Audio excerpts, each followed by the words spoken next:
Conker the Squirrel, a star that has fallen so far from grace. I love the original version of Conker the Squirrel. I really think that Conker's Bad Fur Day is overrated, although it does have its moments. I do kind of like the fact that Conker is he's still an innocent character in many ways in Bad Fur Day, so he does sort of feel like the same character from his original 90s version before Bad Fur Day was released. So Conker himself actually comes from his Game Boy Color game, Conker's Pocket Tales. That's where Conker the Squirrel comes from.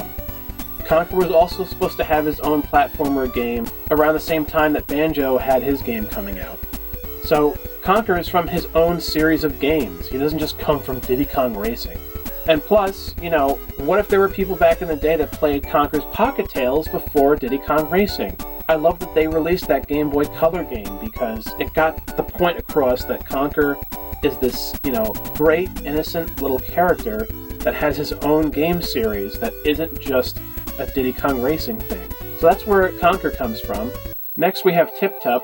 Tip Top is a character that has become very popular. And I can see why. Back in the day, I always loved Tip Top. Tip Top is like a great character. Tip Top is a character from Banjo-Kazooie. He's a Banjo-Kazooie character because Banjo-Kazooie was supposed to be released before Diddy Kong Racing. So you see him in the Giant Turtle in Banjo-Kazooie, and Tip Top also appears in Banjo-Tooie as well. So Tip Top is not a Diddy Kong Racing character. Tip Top is a Banjo-Kazooie character. There's a lot of diversity in this game in terms of where the characters come from. They all just don't come from one thing, and they all weren't just made up out of thin air for the game. This kind of stupid rhetoric that keeps being thrown around. It's weird because this rhetoric comes from people that are nostalgic, people that are from my age, but they're not respecting or acknowledging the fact that it was such a cool thing that Rareware was trying to establish all of them in their own series, and this was just kind of like a crossover game.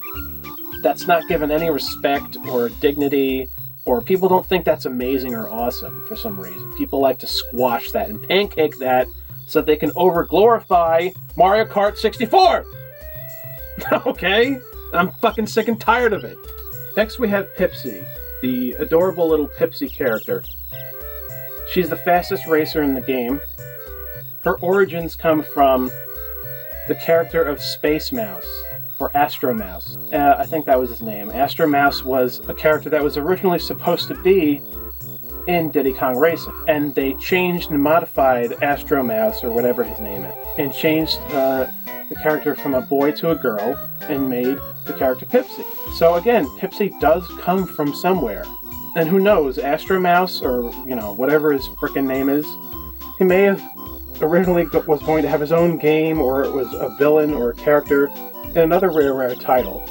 Also, she reminds me a lot of Minnie Mouse. I think she's heavily inspired from Minnie Mouse because of the red bow on top of her head. And also, she is wearing Donald Duck's outfit. That's what it looks like to me. Like the sailor outfit, the blue and white. Also, Pipsy, Minnie, the E's, Pipsy, Minnie. It just fits, And also her voice is it sounds like Minnie Mouse when she talks. She's very, has that high-pitched, mousy kind of voice to her. Pipsy is significant in this game because she does actually have origins. They didn't just make her up completely out of nowhere. So once again, all these characters already have history before this game was released. Timber the Tiger. Well, I'm a giant Crash Bandicoot fan, so I can't help compare Timber the Tiger to Purah the tiger from the Crash Bandicoot games, like Crash Warped, the tiger that Coco rides on. They both look exactly the same, for the most part. Timber just kind of stands upright, but still. This game did come out very close to Purah in Crash Warped. Crash Warped came out in 1998, and Diddy Kong Racing was in 1997, so they were close to the same time that the character came out. Technically, Timber came first, though. But how could you not think of Crash Bandicoot when you see Timber the Tiger? So obviously, Timber the Tiger is inspired from Tony the Tiger, the mascot for the cereal of Frosted Flakes, right? And especially in the 90s, he had like 10 million commercials. He has a significant thing in the story where the island you race on in the entire game, it's actually Timber's island. So this is Timber's home, basically. So just like Drumstick, they gave him stuff that's significant. And also, Timber the Tiger was supposed to have his own adventure game. Just like Conker the Squirrel, just like Banjo, right? He was supposed to have his own game. Or possibly Pipsy, like I said, with Astro Mouse or whatever, Spaceman. Timber was supposed to have his own platformer game, but it was changed into some other game, and I forget what it was. They changed it into a different Rareware title. Another thing about Timber that's significant is that he was the mascot for the original version of this game, which was RC Pro Aim's 64, before they changed it to Diddy Kong Racing. He actually also has origins as well. That's where he comes from. He comes from all these different things, and that's what makes Timber so interesting. So there's a history of the character before the game was released. He was supposed to be the little tiger that waved the flag or whatever to the race cars in RC Pro-Am 64. And I'm so glad they changed it to Diddy Kong Racing instead of keeping that RC Pro-Am 64 idea. That game would have been cool if it was released instead, but this is way more creative and way better, and it opens up the Bible of Rareware and its characters, and its family of characters. It's way better than that, remaking that NES game, which was a great NES game, but this is such a better idea. I hate the fact that there's people that talk about how Miyamoto stuck his nose in and recommended ideas to Rareware when they were developing games, and that inspired them to change the game. I hate that people complain about that. I love that. That's amazing. I'm glad they listened to Miyamoto, son, because he was fucking correct. It was his idea to put Diddy in this game and make it Diddy Kong Racing. So they were inspired by Miyamoto the same way Rareware was inspired by Nintendo. So they were both inspired from each other. So again, they are not rivals. Maybe people getting mixed up in the history of making games rivals with one another because of the whole Microsoft buying Rare thing. But everybody seems to keep fucking forgetting that Rareware and Nintendo, they were like best friends. They argued a little bit about certain things, but it was only because Rareware was so ambitious and was doing so many amazing things for them, inspiring things for them. And yes, Mario and friends are in the same universe as the Rareware characters, because Donkey Kong appears in the Mario games, which also means that Diddy is part of the Mario universe, which also means that all these characters are part of the Mario universe.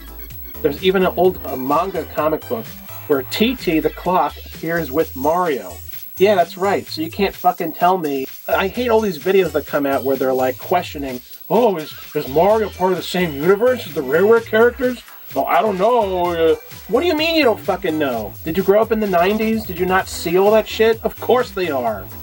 It's strange that people like debate that and talk about it as if it's like a mystery. It's not a mystery. They fully established that they're part of the same universe back then. God damn it. Again, I think people are getting confused because, fucking Microsoft, that fucking company, that piece of shit fucking game company, they threw a monkey wrench, pardon the pun, into everything. And now it made everything confusing and made everybody all confused. And now people are saying all this stupid shit.